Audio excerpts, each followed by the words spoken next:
And tonight is the night of your freedom, of your salvation, of your healing and deliverance. Lord, i-bless mo po ang iyong anak. Tonight, Lord, you will set them free in the name of Jesus Christ, the Son of the living God.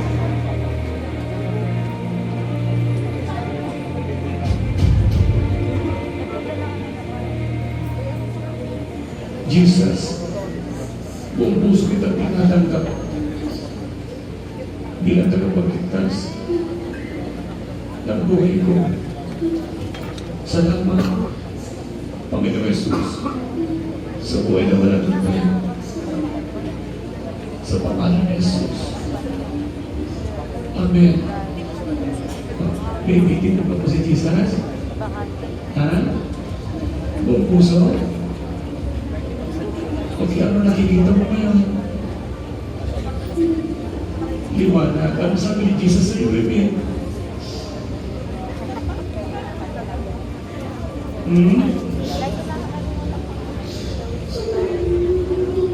Sumama ka na sa Kanya. Sasama ka na?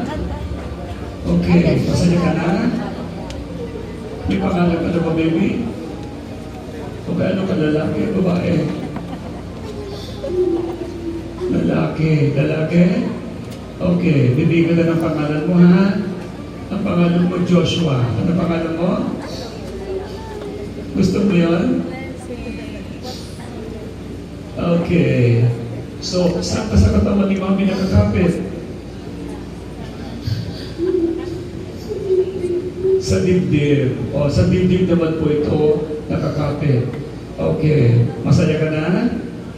May kasama ka po ba niya, baby? Mayroon? Sino?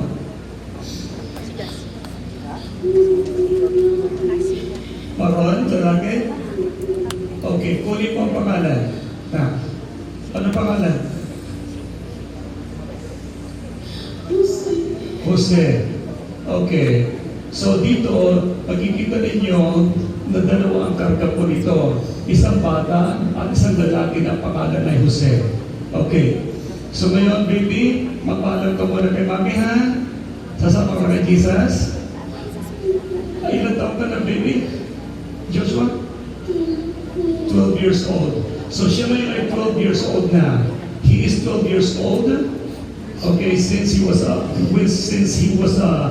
miscarriage. Okay, and when I asked Joshua how if he has any companion there, and he said yes, another guy, and his name is Jose. Okay, okay, now kiss your mommy and go to Jesus. Bye bye. Say goodbye to mommy. Do you have any message to your mom? O sige, what are you going to say to your mom?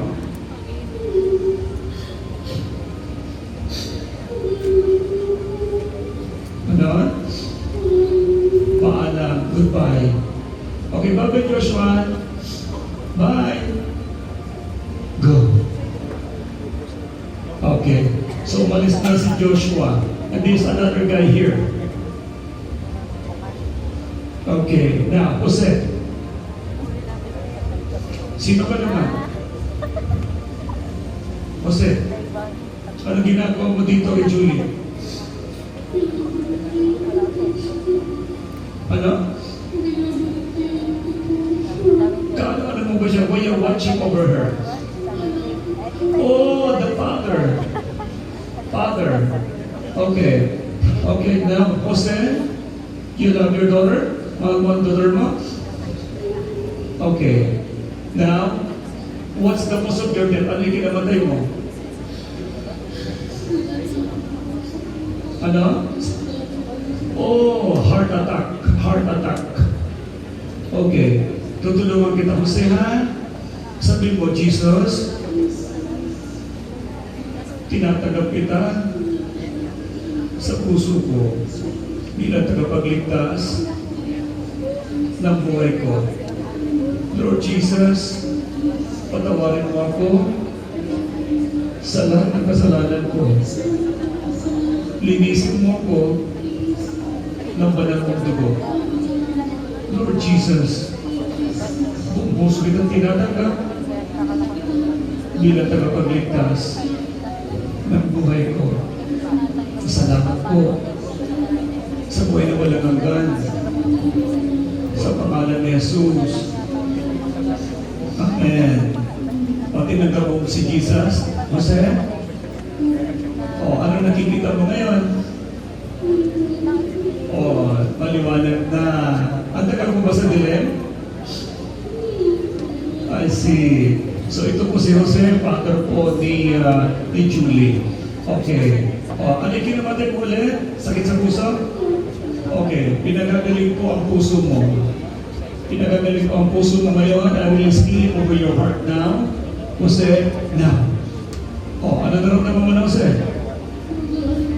Magaan na. You're na okay. Okay, o, sasama ka na kay Jesus? O baka may kasama ka pa dyan, Jose? Sabihin mo. Tingnan mo nga. Meron pa? Wala na? Ikaw lang talaga? O, ano mensahe mo sa iyong anak?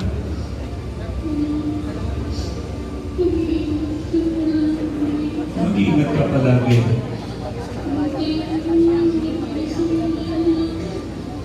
Ano yan? Okay. Sige. Sama na kay Jesus. Bye-bye. Ano pa sasabihin mo? Okay. Okay, bye-bye. Go. Go.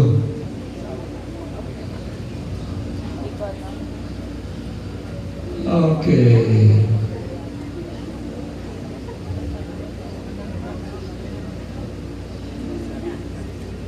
So Jesus.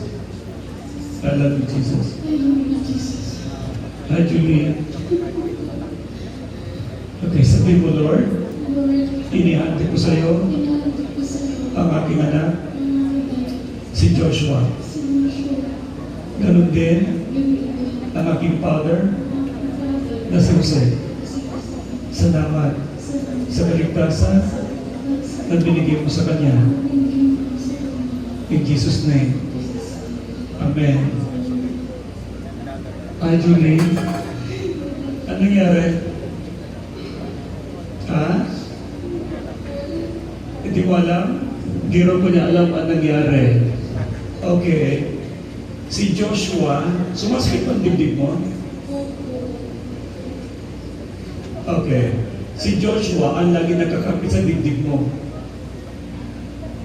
Binigyan ko ng pangalan ng anak mo ng Joshua na lalaki. Ay, gano'n? Yung asawa mo, Joshua din? Di ba, anak mo naman ito? Okay. Tapos, sumakay para sa'yo ang tatay mo. Si Jose. Siya ay naatake sa puso. Ayun, sumasakit din ang dibdib mo. Oh, ayun. Ikaw ay okay na. Siya, mahal na mahal ka raw niya. Mag-iingat ka raw. Amen? Oh, ano masasabi mo ngayon? God is good. Praise the Lord. Okay? You're blessed now. Inhale ka ngayon. Tingnan mo ang pagramdam mo. Ha? Dumaan na. Yes. Yan ang sinasabi ko sa inyo. Kapag ang baby ay discourage, kakapit at kakapit yan sa katawan ng kanilang mami. Oh, maglingkod na gusto kayo, Lord, ha? Julie, God bless you na. Praise the Lord, palapakan natin ang Panginoon.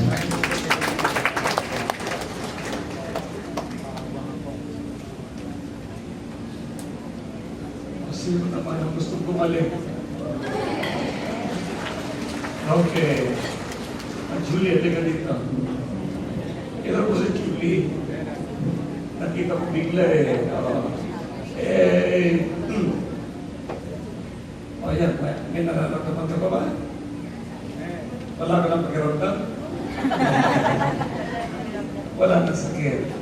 Biyaya ni Lord. So, naligtas ang father mo, at naligtas din ang iyong anak. Ano masasabi mo ngayon? At yan ang maraming taong magpapatuto ko sa kanila. At nandun po pala yung hindi ko naman po siya sinasadya, pero nandun po siya at nakakabig pa sa akin. Wala po akong kaalam-alaman na rin siya, pati yung tatay ko po, kasi mahal na mahal ako ng tatay ko. Lagi ko po siya napapaninipan. Kaya, praise God. Gumaling po ako. Thank you, Lord.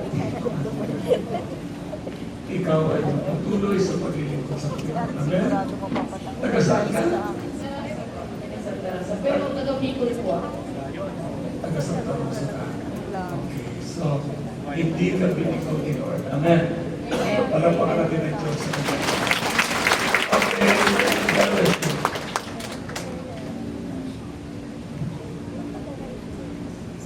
Sino pong excited na siya naman ang pagagalingin ni Lord?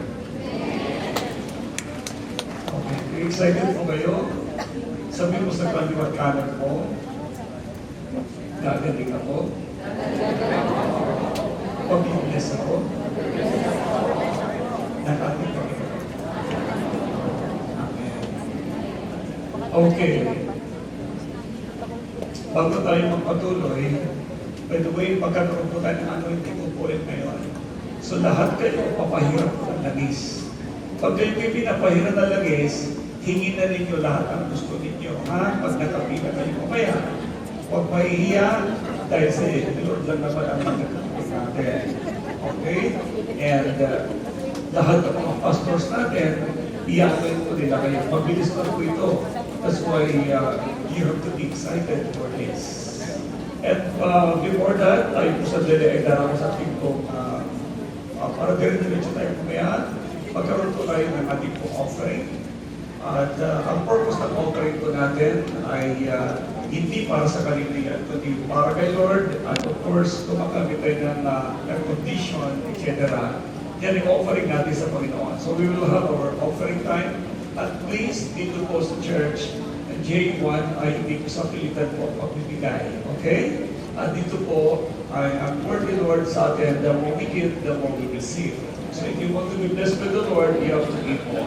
Amen? And again, pero sa hindi po sa pilitan ang bigayan po dito. Okay? Pwede kayo hindi magbigay at pwede kayo magbigay. Alright? So tayo po ay karoon po sa ating offering time. Bless the people, God, as they give their offering. Salamat po Diyos at magkaroon ito ng miracle of multiplication. In Jesus' name, Amen. Sige, habang kami nagbibigay ng masaya, kailangan masaya kayo nagbibigay ha, hindi ko na kasi makot. Hindi na kasi makot. Kailangan excited. Thank you, Lord.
spot po. verse 46 onwards. Patuwagin po ako. Dumating si Jesus sa Jericho. Nagpapalis na siya sa Jericho kasama ang kanyang mga alagad at marami pang iba. May nadaanan silang isang bulag na nakaupo sa tabi ng daan at namamalimos. Siya si Bartimeo na anak ni Timeo. Naparinig ng bulag na ang nagdaraan ay si Jesus na taga Nazaret. Sumigaw siya ng sumigaw. Jesus, anak ni David, mahabag mo kayo sa akin. Pinagsabihan siya ng mga taong naroon upang tumahimik. Ngunit lalong nagsisisigaw. Anak ni David, mahabag ka sa akin. Tumigil si Jesus sa kanyang sinabi, dalhin ninyo siya rito. At tinawagan nila ang bulag. Lakasan mo ang iyong loob. Tumayo ka. Ipinatatawag ka ni Jesus, sabi nila.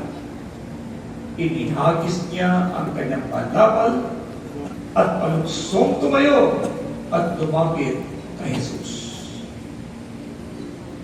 Anong gusto mong gawin ko para sa iyo? Tanong sa kanya ni Jesus. Sumagot ang bulag, Guro, gusto ko pong makakita ulit. Gusto ko pong makakita ulit. Sinabi ni Jesus, kung gayon, magaling ka na dahil sa iyong pananampalataya. Noong din, nakakita siya ulit at sumunod kay Jesus. At Diyos ang magpapala sa pagkakabasa ng kanyang buhay at pananasalita. Ang ating pong Panginoon Jesucristo ay hindi nagbabago kahapon, ngayon at magpapayat. Sino sa inyo dito naniniwala na ang Diyos ay hindi nakikita pero mayroong ginagawa? Amen. Kung paano ikaw ay lumalanghap ngayon ng hangin, hindi mo alam kung saan nanggaling, kaliwa kanan man o kung saan man siya. At ito'y nararamdaman mo ngayon. Ganon din ang Diyos na hindi mo nakikita, na siya gumawa ng hangin na nilalanghap mo, na siya rin nagbigay ng tubig na ininom mo, na siya rin mismo gumawa sa iyo. Hindi mo siya nakita, ngunit din sa ikaw ay naniniwala, siya lang ang iyong inaasahan, may gagawin siyang himala sa buhay mo. Kaya nung itong si Bartimeo na bulag, siya po'y nagpapalimos. Kalimitan ko sa mga bulag mo ay dinadala iyan sa palengke o kaya kung saan may dumadang mga tao at lagi pong nang mamakaawang sila ay bigyan. Bakit? Yun na lang ang pag-asa nila. Ngunit nung si Bartimeo ay narinig niya na dumadaan si Jesus. Grabe ang kanyang pagdinig. Nakinig na mabuti. May pinag-uusapan nila. May nag-uusap-usap. Narinig niya si Jesus ay dadaan para siya mapansin. Sumigaw. At sabi niya, Jesus, anak ni David, mahapag ka sa akin. May mga tao sumusunod kay Jesus. Pinatigil siya. Hoy, bulag, tumahimik ka. Ang ingay mo. Pero dahil ang kanyang pag-asa ay si Yesu Cristo lamang, lalo nagsisisigaw. Hindi siya napigilan. Bakit? May pananampalataya siya sa Diyos. Ang tao pala na mayroong tunay na pananampalataya sa Diyos, hindi siya pwedeng pigilan ni Juan. Amen. Tulad nyo ngayon, narito kayo ngayong gabi, hindi kayo pinili, kayo po'y nanampalataya. Nung kayo po ay nakaalam na mayroong pong healing crusade po dito, kayo po'y sumama. Gusto ko pong malaman ninyo, una, ang Diyos at naging masaya dahil ikaw ay may pananalig sa Kanya. At dahil doon, ang Diyos ay di magpapabaya sa lahat ng umahanap sa Kanya, sa lahat ng tinutumatawag sa Kanya, ang Diyos ay tumutuguan at ang Diyos ay kumikilos para ibigay ang dalangin ng puso dahil sa matinding pananampalataya. Kaya narinig ni Jesus ang sigaw ng may pananampalataya. Grabe, ang tao talaga pag may pananampalataya, naririnig ng Diyos ang kanyang dalangin. Sino dito may pananampalataya? Amen. Mga minamahal, doon pa lamang sa pagsagot po ninyo, ang Diyos ay kumikilos na ngayon sa inyong mga buhay at pinadadami niya ang kagalingan ng Diyos.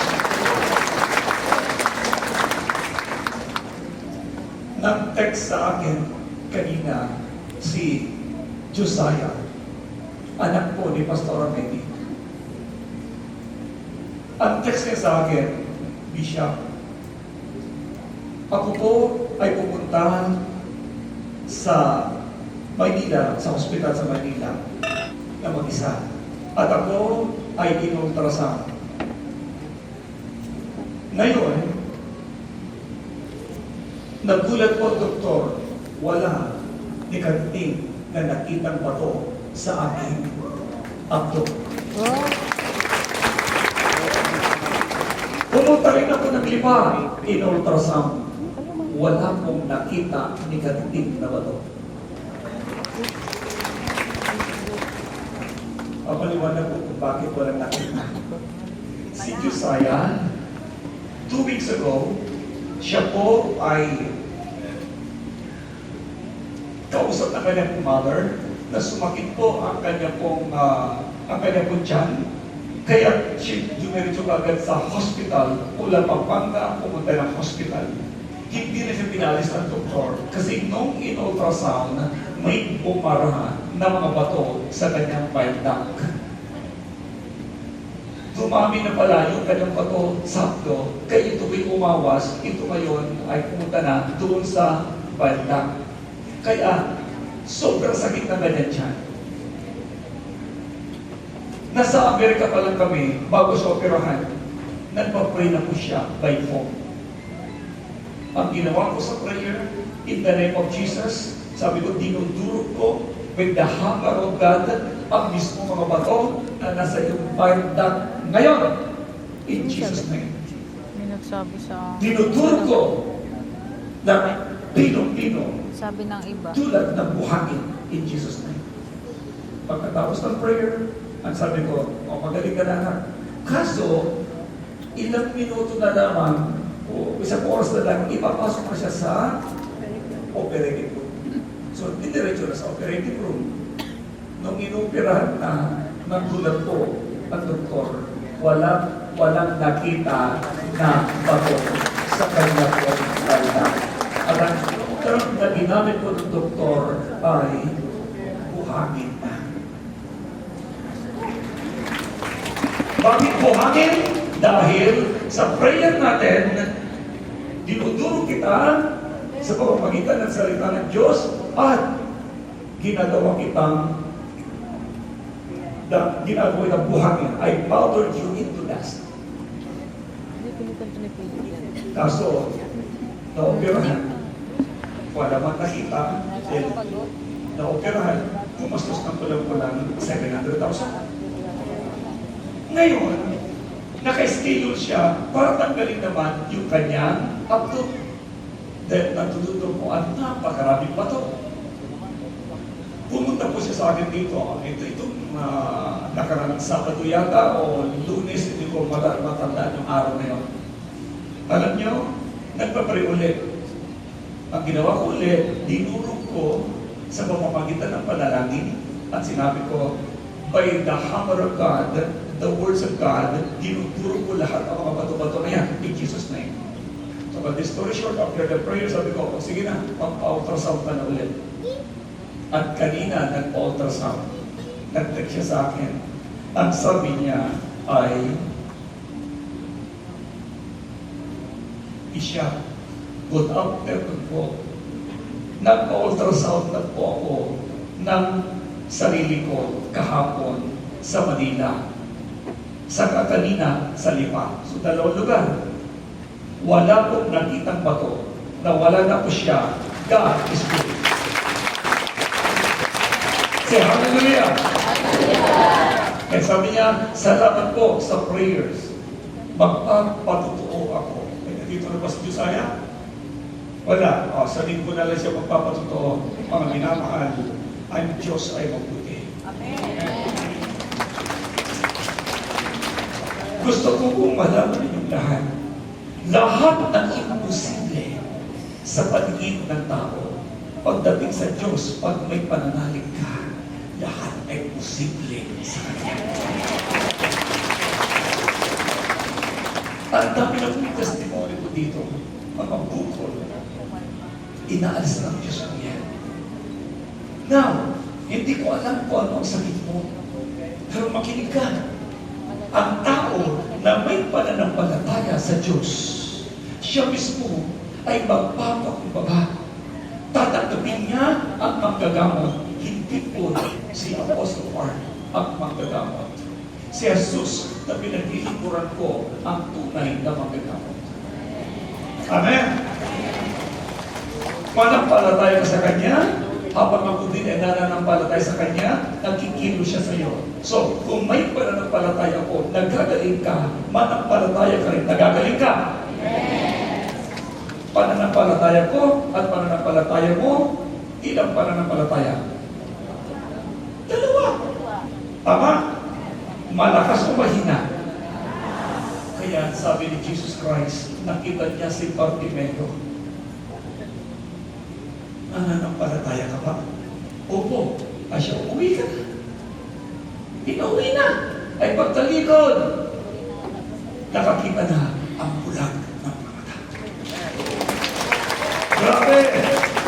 Mga minamahal, ang Diyos na kumikilos noon, may 2,000 taon na nakakaraan. Hanggang sa ngayon, hindi siya nagbabago. Naalala ko tuloy, yun naman po may sugat. Si Rep. Alice, paborito ko ikwento si Rep. Alice. Alam niyo, kaya siya naging reverendo, naging pastor po siya. Siya pipuntis sa kanyang pangalawang anak. 3 months na siya pregnant. At sabi ng doktor sa kanya, dahil pupunta na hindi makatulog dahil sa sobrang kirot, in-ultrasound ang kanyang tiyan at ang baby. Nagulat ang doktor. Ang daming bukol na ang size po ay sinlaki ng atang dito ng tennis ball. 7.9 cm. Yung iba naman sinlalaki ng golf ball. Multiple ang tawag doon. Multiple cysts. Kaya habang lumalaki si baby, lalong sumasakit. Bakit? Naiipit na. Sabi ng doktor sa kanya, Alice, hindi kita pwedeng bigyan ng gamot. Kasi pag bibigyan kita, mamamatay ang bata, malalaglag. Diyos lang ang pwede tumukod sa iyo. So, si Rep. Alice, pumunta po ngayon sa church. Nagpa-pray. Alam niyo, kita-kita ko sa kanyang mukha kung paano siya nahihirapan. At nung kami dalawa nakatayo lamang doon po sa church, ibinuko ko lang aking kamay na pamanang anino ang kanyang tiyan. Sabi ng Diyos sa akin, tunawin mo sa pamamagitan ng laser beam. Nagulat ako, Lord, anong laser beam? Sabi ng Diyos sa akin, anak, ginagamit na ngayon sa ospital ang laser. At wala mga bagong bagay ngayon na hindi na nangyari noon. So, ibig sabihin, mas nauna ang Diyos na mayroong laser. So, nag-pray ako, tinama ng anino ang kanyang tiyan. Sabi ko, laser beam power of the living God, tinutunan ko ang lahat ng bukol sa tiyan ni Alice. Hindi pa siya pastor noon. After the prayer, Huminto ang pagkirot. Ang saya-saya niya, ang sabi niya, salamat po, nawala na po ang kirot, uwi na po ako para may makatulog na dahil 3 nights na po akong hindi nakakatulog. Pag-uwi, nakatulog.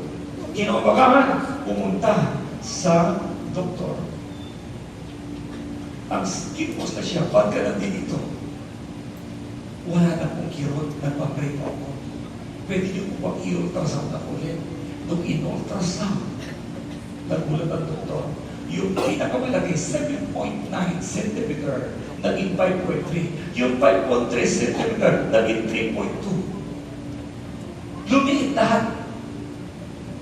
Third ultrasound, yung pinakamalaking 5.3 na, lumiit lalo. Yung iba na wala na. Fourth ultrasound, nauubos na. Wala na ikaniti. Napupulog na. Say hallelujah!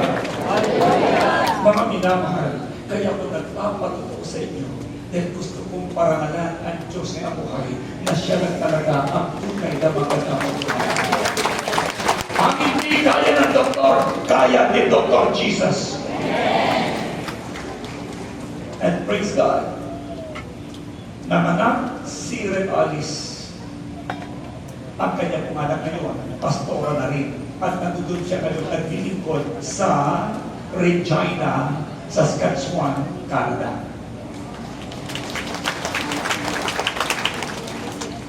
Now, si Red Alice, isa po siyang reverendo ng pastor.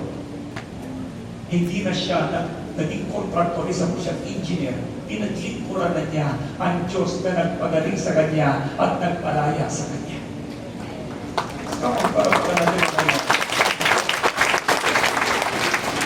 Kaya sabi mo sa kaliwag kanan mo, mananampalataya ka. Ano ba ang pananampalataya? Ibig sabihin, manalig ka na siya lang talaga ang pag-asa mo. Hindi yung ang pag-asa mo ay yung buong pera ng iba. Pautangin naman ako ng kapitbahay ko para sa pag-opera. Ako naman naiingatan ng aking mga anak. Ako naman ay talagang susubayan nila ng lahat ng panahon. Kung yun mo ang pananampalataya mo, ay di siya okay lang. Hindi naman masama yun. Ngunit, milagro ang pag-uusapan ko natin. Sa Diyos ka lang umasa. Dahil ang milagro, Diyos lang ang nakakagawa. Amen. That's why, ang question ko rin sa inyo, do you have faith in God? Yes. Now, dahil meron kang faith, ito lang ang gagawin ko natin. Isuko mo ang buhay mo sa Panginoon. Sino po ang sa una-una pagkakaroon? Ngayon lang nakarating ko dito sa Chapel Church. Raise your hand. Ang dami pala nila. Yes, welcome po kayo. Welcome. Hindi aksidente na kayo dinala dito ng mga kaibigan ninyo o ng mga mahal sa buhay. Plano ng Diyos siya na kayo makarating po dito. At sasabihin ko sa inyo, kaya masaya ang mga kaibigan ninyo nagdala sa inyo dito dahil sa inyo born again Christian. Ang ibig sabihin ng born again, mayroon silang relasyon sa Diyos na ipangalat silang Kristo sa Espiritu. Kaya ngayon, patindi ang kanilang mga pananampalataya. Kaya kung tatanggapin nyo rin ang Diyos na kanila ko tinanggap, tatanggapin nyo yung Diyos na tinanggap ko. Ang Diyos ko po pinaglilingkuran ay nagkatawang tao, Diyos na nagkatawang tao, na mga sa krus ng Kalbaryo, at hindi sa kanya pinasal ko para tumusin ako sa kasalanan. At siya'y inilibig at muli na buhay.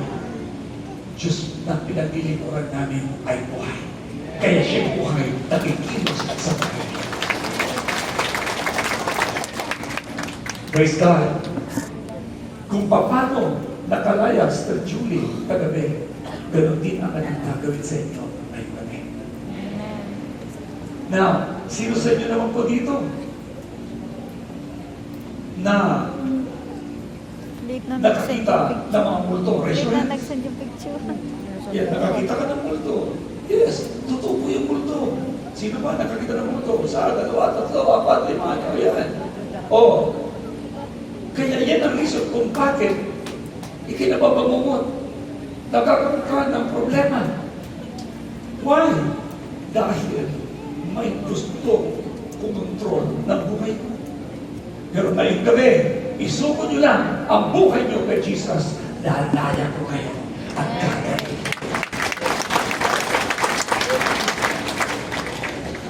Are you ready? Eh, paano ba tatanggapin si Jesus sa Bishop Warren? Simple lang po.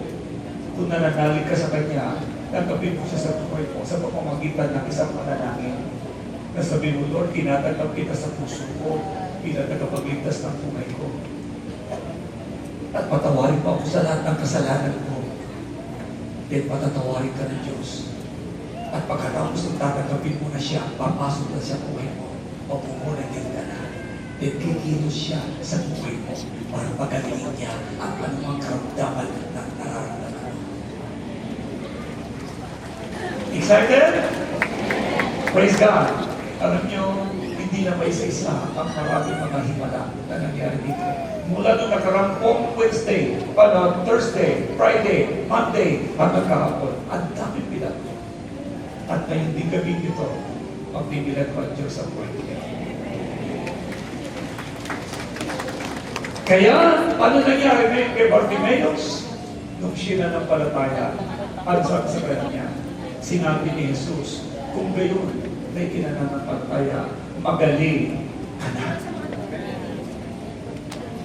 At dahil sa ito ng palataya, noon din, nakakita siya muli at sumunod kay Jesus. Kaya katabitin mo, katabi mo, sa isa na, mananampalataya ka.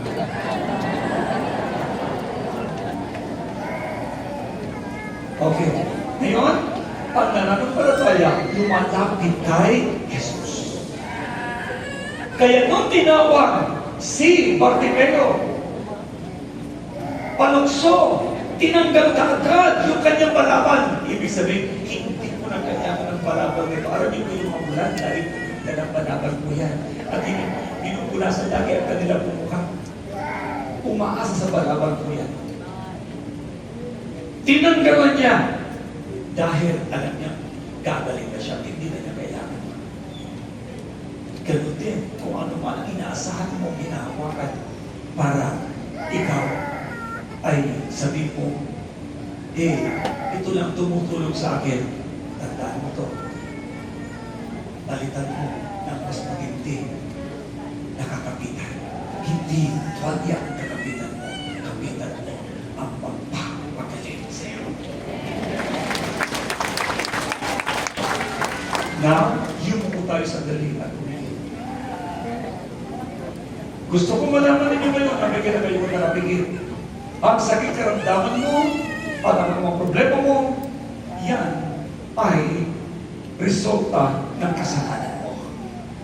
Kaya ano man ang nagawa mong kasalanan, mula sa pagkabata hanggang kasalukuyan, humingi ka ng tawad at patatawarin ka ng Diyos. Sa totoo mong pagsisisi, ikaw ay gagaling. Ikaw ay lalaya. Ikaw ay sasayang ulit. Kaya kailangan mong totoong pagbalik loob sa Diyos na buhay. Give your life completely to Jesus tonight. At kapag gagawin mo yan, papasok si Jesus sa puso. Ibato mo ang kamay mo sa dibdib mo. Come on. At sumunod ka sa prayer. At sabihin mo ng buong puso ito, Panginoong Jesus. Sige, lakasan mo pa, Panginoong Jesus. Lumalapit pa ako sa iyo. Nagpapakumbaba. Humihingi ng kapatawaran sa mga nagawa kong kasalanan. Panginoon, inaamin ko, nagkasala ko sa iyo. Nagkulang ako sa iyo. Sa isip, sa salita, at sa gawa. Nagkulang ako sa aking kapwa. Patawarin niyo po ako sa lahat kong kasalanan. Nananampalataya ako sa iyo na ibinigay mo ang iyong buhay. Namatay ka sa krus ng Kalbaryo. Natigis ang iyong dugo upang ako'y tubusin. Patawarin sa lahat ng kasalanan ko. Panginoong Jesus, patawarin niyo po ako. At ngayong oras na ito, inanayahan kita. Pumasok kayo sa puso ko. Tinatanggap kitang tunay bilang tagapagligtas at Panginoon ng aking buhay. Lord Jesus, mula ngayong gabi, ikaw na ang maghari sa buhay ko. Nananampalataya ko sa iyo. Ikaw lang ang Diyos ko. Wala nang iba pa. Ikaw lang ang magagamot ko. Wala nang iba pa. Ikaw lang ang kalayahan ko. Panginoong Jesus, salamat po. Nananampalataya ko na ako'y diringin mo sa kahilingan ko. Habang kayo nakayukot na pagdikit ngayon, sa oras na ito, hilingin mo na ang gusto mo. Pananampalataya ka. Sabihin mo ngayon yung gusto mo. Sige, pag-pray ka kay Lord. Pag-pray ka sa Panginoon. Hingin mo lahat ang gusto mo ngayon. Shikarabababaganda. Come on, the Lord is moving here. Yes. Nariyan ako na gumagabay sa anumang kahilingan. Sa bawat akbang mo, nariyan ako. Sige. The Lord is here. Hilingin mo lahat yun. Nariyan ako, Panginoon. Nananampalataya sa iyo. Pero sasabihin ni Lord, nariyan ako na gumagabay sa bawat hakbang ko.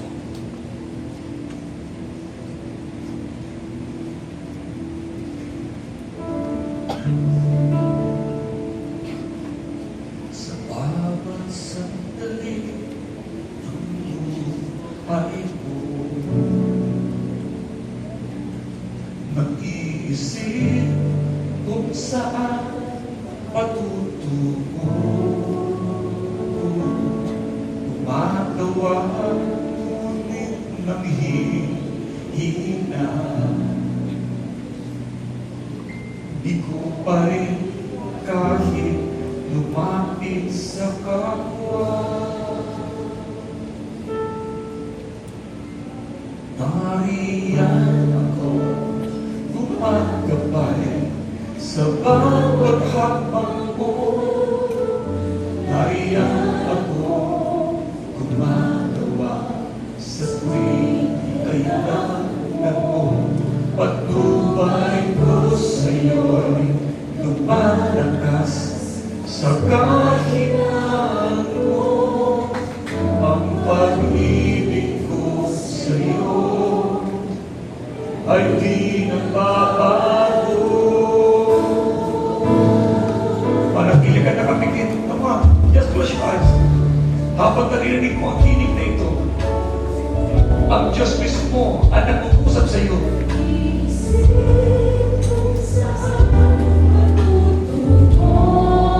Alam ko, pagod ka na.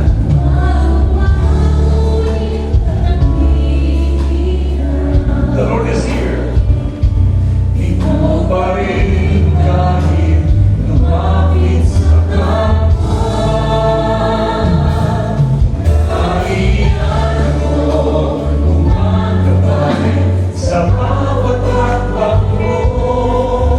Nariyan ako, gumagawa sa tuwing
gabay sa bawat hakbang mo. Narito ako gumagawa sa tuwing kailangan mo. Patnubay ko sa'yo'y lumalakas sa kahinaan mo. Ang pag-ibig ko sa'yo ay di nagbabago. Narito ang Panginoon, He's moving now. Kumikilos siya. The Lord is moving.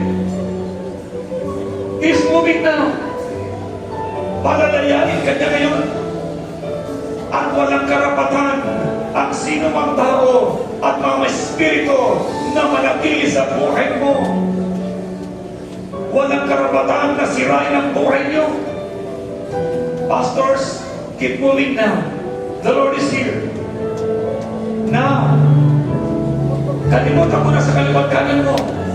Hinihipo na niya yung bukol na yan.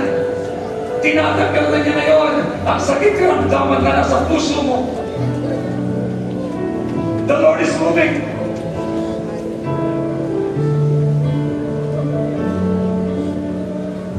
Yes. Kung ikaw ay kinulang, lahat ng magkukulang ay walang karapatan na tumigil sa buhay ng mga tao ito. Dahil sa ikaw ay nagpakumbaba, may pananampalataya, lahat ng sumpa sa buhay mo, pinapaalis ko. Ngayon, lahat ng sumpa ng mga satanista, ng mga espiritista, ng mga magkukulang, labas. Now, I rebuke you. Pinapaalis ko din ang sakit mula ulo ang katalampakan. Oh, the Lord is moving. The Lord is moving. Shakatarapakate.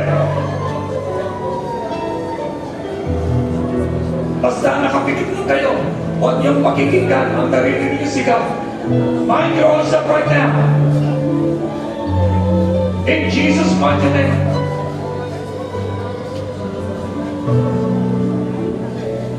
Yes.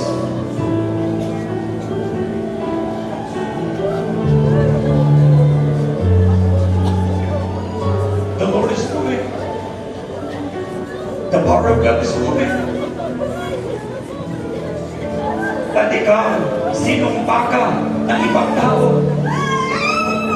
Wala kang karapatan. Ikaw na sumpa. Wala kang karapatan na tumigil sa buhay ng mga tao ito. Mga leaders, move now. Inaalis ko kayong lahat. Now! Get out! Now, angels of the Lord, in Jesus' name, uproot, punutin, lahat. In Jesus' name, now.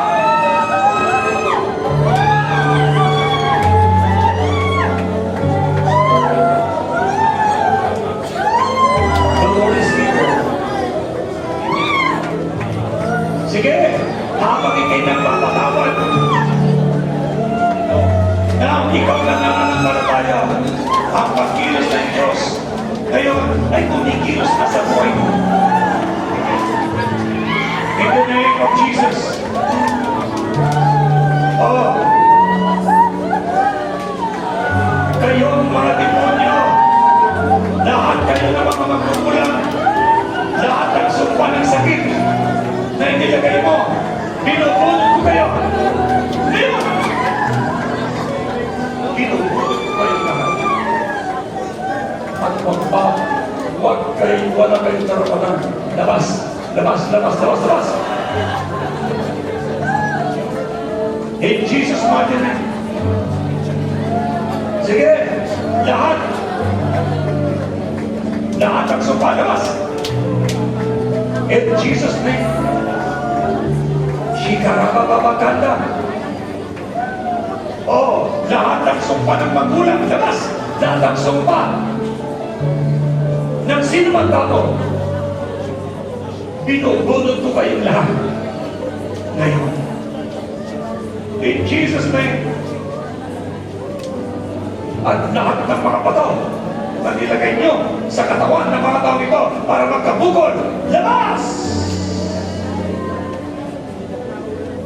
Inalalabas ko kayo. Pati na ang bukol sa tiyan, bukol sa suso, lahat na naglagay niya. Tinutunaw ko kayo lahat. Tinutunaw ko ang lahat ng mga boto-boto sa buong katawan. At ngayon, inalalabas ko kayo labas sa bibig. Ngayon! Labas! Oh, assistant pastors, please, move now. Mag-minister kayo. In Jesus' name. Yes, and by the hammer of the living God, the words of God, lahat ng bukol, dinudurog ko ngayon. Dinudurog ko at I powdered it all into dust. Lahat ng bukol, lahat ng sagabal, bukol sa leeg, goiter, bukol ka, dinudurog kita ngayon. Lahat ng bara sa mga arteries ng mga puso, dinudurog ko, inaalis, binabakyo. Yes, in Jesus' name, angels of the Lord, vacuum now ang lahat ng mga bara ng puso ngayon. Vacuum them all. In the name of Jesus Christ. Sige, J1 leaders, minister na. In Jesus' name. In Jesus' name. Kaya sabi niya,